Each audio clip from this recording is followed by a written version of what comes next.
से अनुरोध करती हूँ कि भारत के लोकतंत्र को मजबूत बनाने के लिए आप सभी इस युवा संसद को मिलजुल कर युवा संसद के अधिवेशन को सुचारू रूप से चलने देंगे। और मैं पक्ष विपक्ष के सदस्यगण से अनुरोध करती हूँ कि संविधान के तहत इस युवा संसद को मिलजुल कर चलाएंगे। आप सभी का धन्यवाद। अध्यक्षा महोदय, आज युवा सांसद अधिवेशन में जिस बिंदु पर चर्चा होनी है, जिसमें महिला उत्पीड़न, कोविड-19, बेरोजगारी, शिक्षा, महंगाई, नशा व धर्म के जोड़ों पर आधारित है, जो आज देश की सबसे बड़ी समस्या बन गई है। नवयुवक सांसद पद पर निर्वाचित सदस्य, मंडी लोकसभा से निर्वाचित सदस्य प्रीति जी शपथ ग्रहण हेतु आमंत्रित करती हूँ।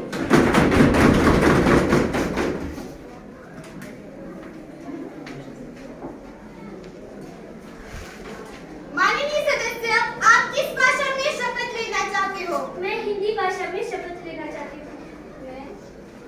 मैं प्रीति, जो लोकसभा की सदस्य निर्वाचित हुई हूँ, ईश्वर की शपथ लेती हूँ, सत्य निष्ठा से प्रतिज्ञा करती हूँ कि मैं विधि द्वारा स्थापित भारत के संविधान के प्रति सच्ची श्रद्धा और निष्ठा रखूंगी। मैं भारत की प्रभुसत्ता और अखंडता को बनाए रखूंगी तथा जिस पद पर मैं ग्रहण करने वाली हूँ, उस पद के कर्तव्य को श्रद्धापूर्वक निर्वहन करूंगी।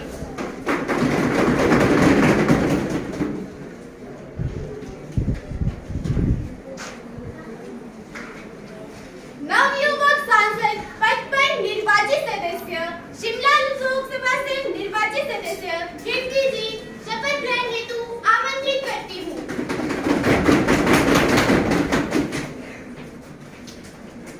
माननीय सदस्य, आप किस भाषा में शपथ लेना चाहते हो? मैं हिंदी भाषा में शपथ लेना चाहती हूँ। मैं कीर्ति, जो लोकसभा की सदस्य निर्वाचित हुई हूँ, ईश्वर की शपथ लेती हूँ, सत्य निष्ठा से प्रतिज्ञा करती हूँ कि मैं भारत के संविधान के प्रति सच्ची श्रद्धा व निष्ठा रखूंगी। मैं भारत की प्रभुसत्ता को बनाए रखूंगी तथा जिस पद पर मैं ग्रहण करने वाली हूँ, उसके कर्तव्य को श्रद्धापूर्वक निर्वहन करूंगी।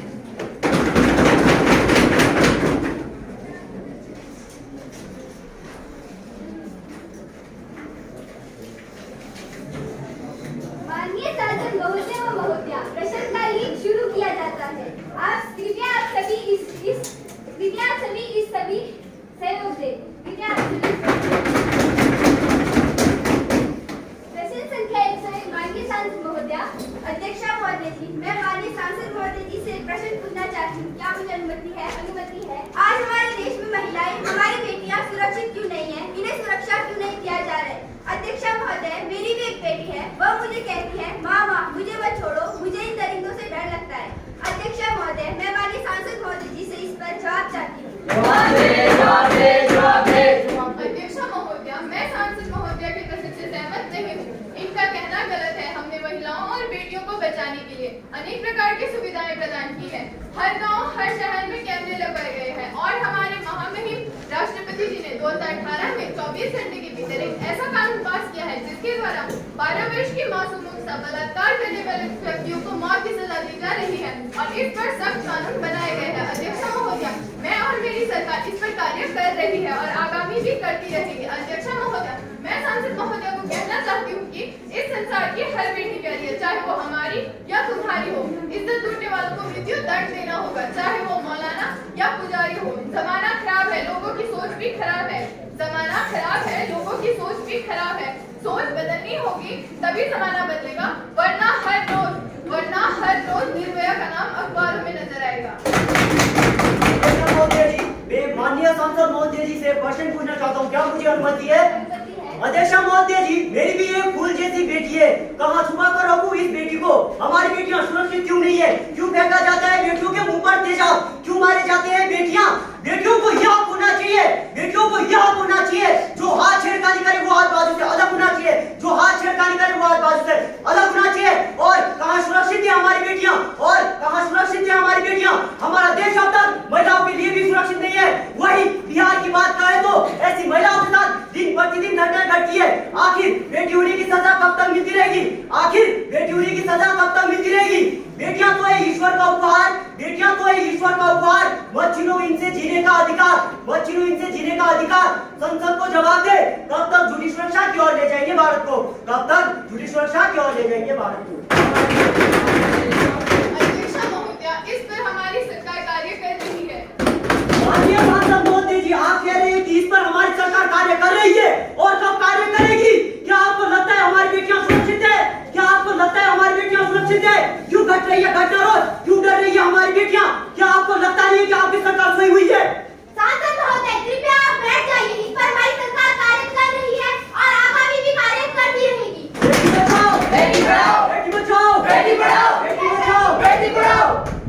प्रश्न संख्या 102, माननीय सांसद महोदय। माननीय अध्यक्षा महोदय, हमारा देश इस समय नशे के दौर से चला हुआ है। इस समय भारत में युवा वर्ग नशे की चपेट में है। ऐसा कोई भी राज्य नहीं बचा है जहाँ पर नशे कारोबार नहीं है। यहाँ तक कि हम महिलाओं को देवी का दर्जा देते हैं, वही महिला नशे में डूबते हैं। इसका कारण क्या है? युवा वर्ग ही तो देश की भविष्य है। क्या ये वर्ग नशे में देश का भविष्य बना सकते हैं? संसद को जवाब दे। अध्यक्षा महोदय, मैं सांसद महोदय के प्रश्न से सहमत हूँ। जिस प्रकार सांसद महोदय ने अपना प्रश्न रखा है, इनका कहना बिल्कुल सही है, लेकिन हमारी सरकार इस पर कार्य कर रही है। नशा को रोकने के लिए नशा मुक्त अभियान चलाए जा रहे हैं। स्कूलों में बच्चों को इसके बारे में जानकारी दी जा रही है कि नशे को किस प्रकार रोका जा सके और युवा वर्ग को नशे की लत से किस तरह बचाया जा सके। अध्यक्षा महोदया, अगर हमें नशे को रोकना है तो हमें मिलकर कार्य करना होगा, तभी हमारा देश नशा मुक्त होगा। मैं तो चाहती हूँ कि हमारा देश नशा मुक्त हो, और सरकार भी इस पर कार्य कर रही है, करते रहेगी। सवाल पे सवाल पूछने से कुछ नहीं होता। सवाल पे सवाल पूछने से कुछ नहीं होता। अगर हमें नशे को रोकना है तो हमें मिलकर कार्य करना होगा, तभी हमारा देश नशा मुक्त होगा। अध्यक्षा महोदया, मैं नशे पर और कुछ बोलना चाहती हूँ। 2 पल का नशा सारी उम्र की सजा। 2 पल का नशा सारी उम्र की सजा। मैं जन जन को यही संदेश देना चाहती हूँ। नशा मुक्त हो भारत देश। नशा छोड़ो, सबसे रिश्ता जोड़ो। सभी की हो यही पुकार, नशा का करो बहिष्कार। अध्यक्षा महोदय, दुख होता है यह कहते हुए कि देवभूमि कहलाने वाला अपना हिमाचल भी अब नशे की चपेट में पूरी तरीके से फंसा हुआ है। उस माँ को पता है कैसे उसका बेटा नशे की चपेट में पूरी तरीके से फंसा हुआ है। उस औरत को दुख होता है जिसका बेटा नशे के कारण उसकी मृत्यु हो चुकी है। उस औरत को दुख होता है जिसका पति नशे के कारण उसकी मृत्यु हो चुकी है। अध्यक्षा महोदया, इस पर हमारी सरकार कार्य कर रही है। हमने बंदे खाना है, नशे को दूर भगाना है। हमने बंदे खाना है, नशे को दूर भगाना है। प्रश्न संख्या 103, माननीय सांसद महोदय। अध्यक्षा महोदय, मैं माननीय प्रधानमंत्री जी से एक प्रश्न पूछना चाहती हूँ। क्या मुझे अनुमति है? माननीय प्रधानमंत्री जी, जब कोविड-19 का दौर चला था, आपकी सरकार के द्वारा कोविड-19 से बचने के लिए क्या क्या कार्य किए गए? जैसे कि हाथी के दांत खाने के कुछ और खाने के कुछ होते हैं। मुझे तो लगा कि कोविड-19 के दौर पर सरकार सोई थी। संसद को जवाब दें कि आपने क्या कार्य किए? माननीय अध्यक्षा महोदया, मैं माननीय सांसद महोदया जी के प्रश्न से सहमत नहीं हूँ। शायद इन्हें नहीं मालूम कि कोविड-19 का दौर एक ऐसा दौर था जो विश्व की सबसे बड़ी समस्या थी, जिसमें हमें लोगों को बचाना था, और हमने बचाया, और फिर भी विकास किया। हमने सबको बचाया। धीरे धीरे हमने सबका टीकाकरण किया। आज भारत पूरे विश्व में कोविड वैक्सीन लगाने में सबसे पहला देश है। माननीय प्रधानमंत्री जी, इतने लोग मारे गए, क्यों मारे गए? क्या जवाब है? क्या वो दिन भूल गए जिस दिन मार हो रही थी? उसके बच्चे लॉकडाउन के दौरान भूखे मर रहे थे। हजारों किलोमीटर पैदल चले। जब पैरों को देखा, छाले निकले हुए थे। आपकी सरकार ने उन्हें घर जाने के लिए भी गाड़ियां नहीं दी। तेज धूप से कई लोगों की मृत्यु रास्ते में ही हो गई। उन्हें उठाने कोई नहीं आया। माँ अपने मरे बच्चों को देखकर रोती रही। फिर भी आप कहते हमने काम किया। वह तो उन्हें मालूम है जिसका परिवार अब नहीं है। संसद को जवाब दे। माननीय सांसद महोदय, आपका कहना गलत है। हमारी सरकार के द्वारा लोगों को बचाने की कोशिश की है।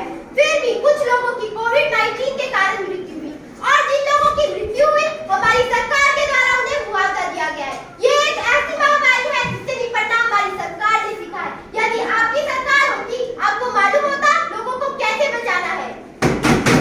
माननीय प्रधानमंत्री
ऐसी ऐसी शब्दों का प्रयोग करते हैं। माननीय प्रधानमंत्री जी, आप हमारी सरकार को निगम्य कैसे बोल सकते हैं? संसद का अधिवेशन दोपहर तक स्थगित किया जाता है।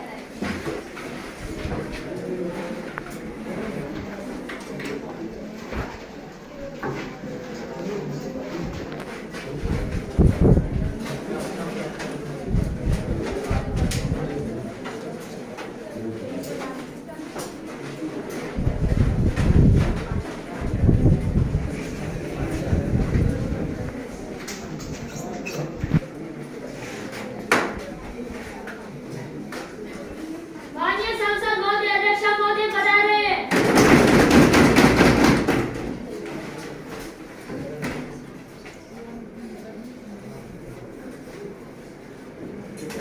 माननीय सांसद महोदय, आज इस युवा संसद के अधिवेशन में महामहिम राष्ट्रपति पधारने वाले थे। किसी कारणवश वह नहीं आ पाए। उनका यह संदेश मिला है कि आगामी अधिवेशन पर पधारेंगे। माननीय सांसद महोदय व महोदया, मैं संसद के अधिवेशन को दोबारा से शुरू करती हूँ। आप सभी इस पर सहयोग दें।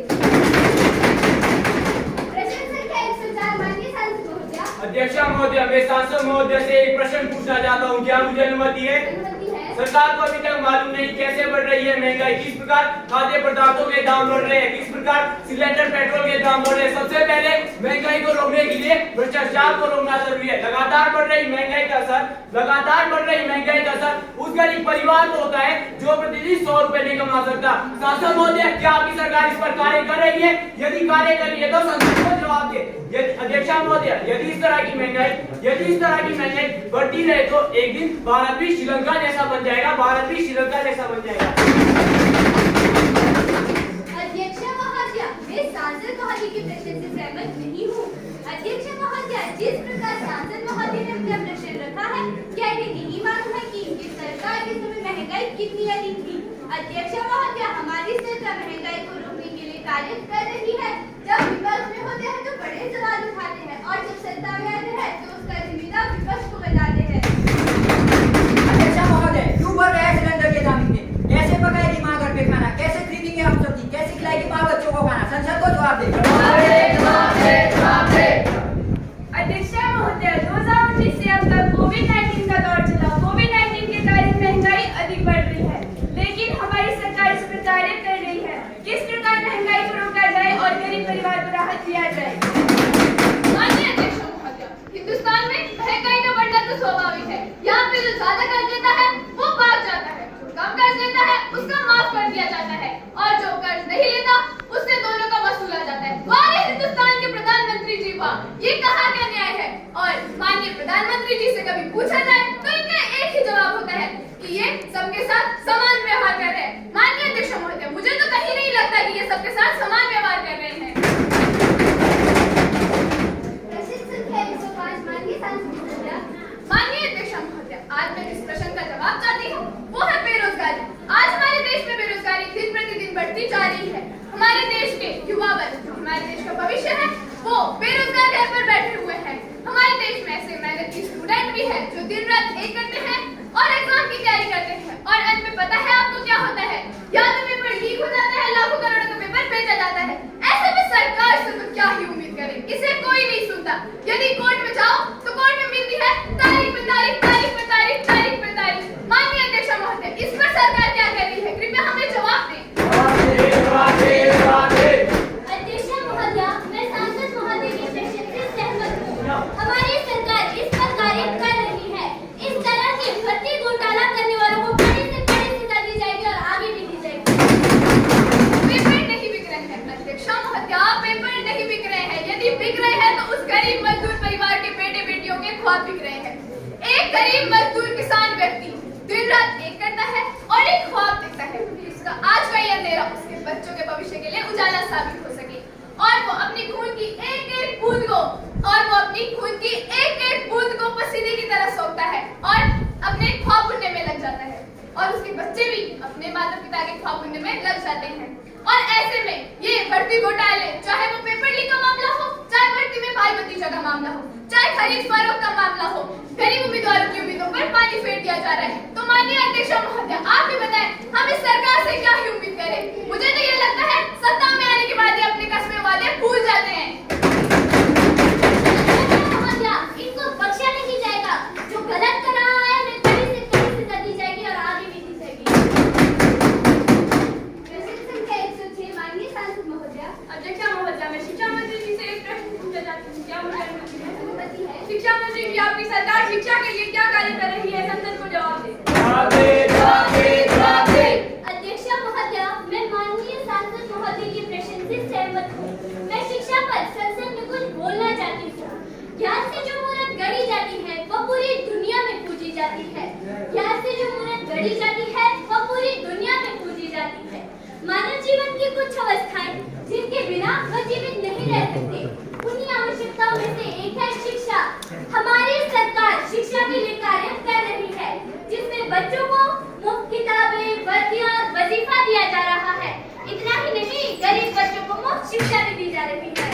नहीं की है।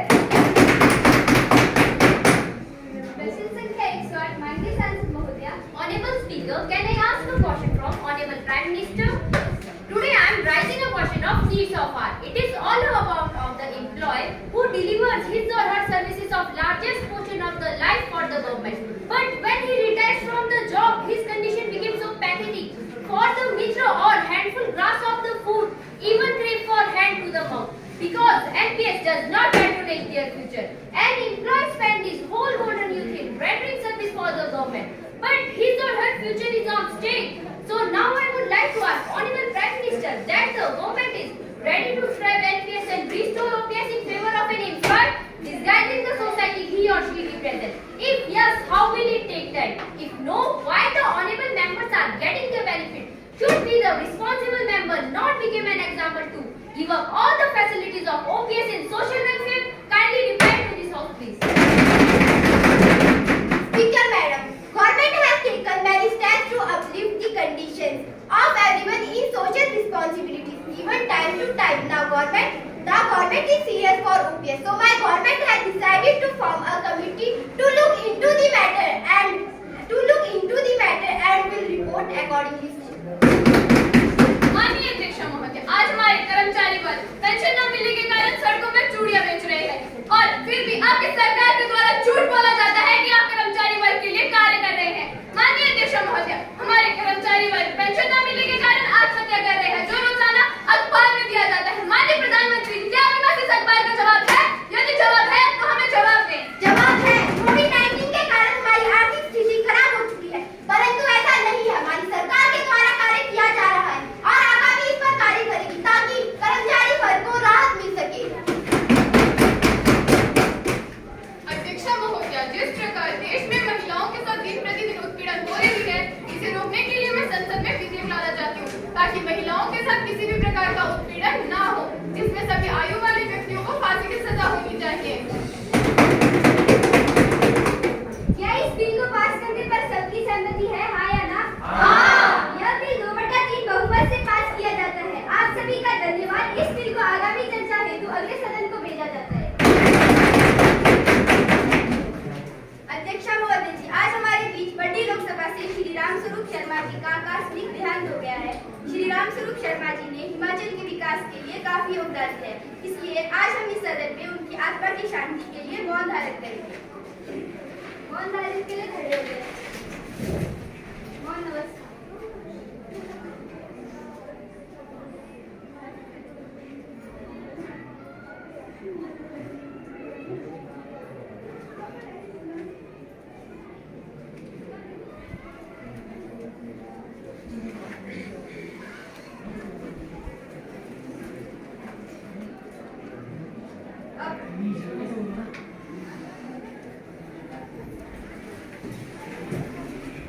माननीय अध्यक्ष महोदया, मैं अपने देश को एक ऐसे रूप में देखना चाहती हूँ जो मैं आज इस युवा संसद में अपने शब्दों में प्रस्तुत करती हूँ। क्या मुझे अनुमति है? अनुमति है। जहाँ ना नफरतों के रंग हो, जहाँ ना नफरतों के रंग हो, आपसी प्रेम और दिल में कुछ करने की उमंग हो, जहाँ भी जाए सब संग संग हो, सब पर मोहब्बतों के रंग हो, जहाँ सब कुछ पैसा ना हो, मेरे सपनों का भारत कुछ ऐसा हो, मेरे सपनों का भारत कुछ ऐसा हो। प्राचीन काल में भारत को सोने की चिड़िया कहा जाता था, पर क्या सच में आज हमारा भारत ऐसा है? देश का हर एक व्यक्ति ऐसे भारत का सपना देखता है जहाँ पर हर एक नागरिक शिक्षित हो, हर किसी को योग्य रोजगार मिले, जाति या धर्म के आधार पर कोई भेदभाव ना हो। यह अक्सर मैंने देखा है, शायद आप लोगों ने भी देखा होगा। जैसे कि हम किन्नौर की ही बात कर लेते हैं, यहाँ पर कई विद्यार्थी नशे का सेवन करने से अच्छी शिक्षा ग्रहण नहीं करते, शिक्षा प्राप्त करने से वो बेरोजगार हो जाते हैं, उन्हें नौकरी भी नहीं मिलती और उन्हें चोरी डकैती तक करके अपना जीवन गुजारना पड़ता है। इसीलिए तो कहा जाता है, लापरवाही बुरी है ना पालो इसे, लापरवाही बुरी है ना पालो इसे, सुरक्षा सबकी है संभालो इसे। यह किन्नौर में ही नहीं, समस्त भारत में लागू है, परंतु यह हमारे देश और समाज के संस्कृति के खिलाफ है। अगर हमें आगे बढ़ना है तो मेहनत के बलबूते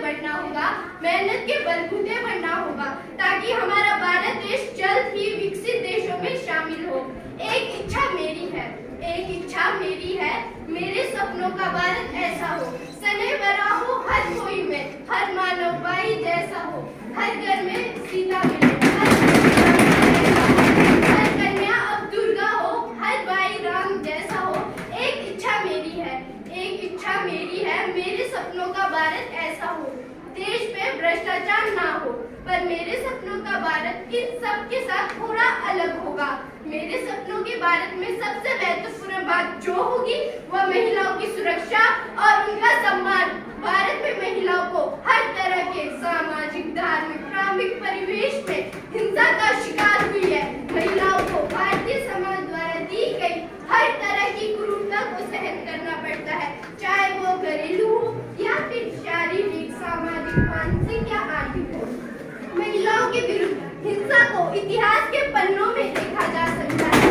आजकल कन्याओं हत्या, दहेज प्रथा, शिक्षा के पर्याप्त अवसर न देना, उनके साथ गलत व्यवहार करना महिलाओं की क्रोधी हिंसा के बड़े उदाहरण है। मेरे सपनों के भारत में हर महिला शिक्षित होगी, आत्मनिर्भर होगी, उनका सम्मान व आदर होगा, उनके सुरक्षा के लिए कड़े कानून होंगे ताकि वे कहीं भी कभी भी न रोक टोक के आ जा सके। क्योंकि यत्र नारी यत्र पूजन्ते तत्र देवता, मतलब जहाँ नारियों की पूजा होती है वहाँ देवता निवास करते हैं, वहाँ देवता निवास करते हैं।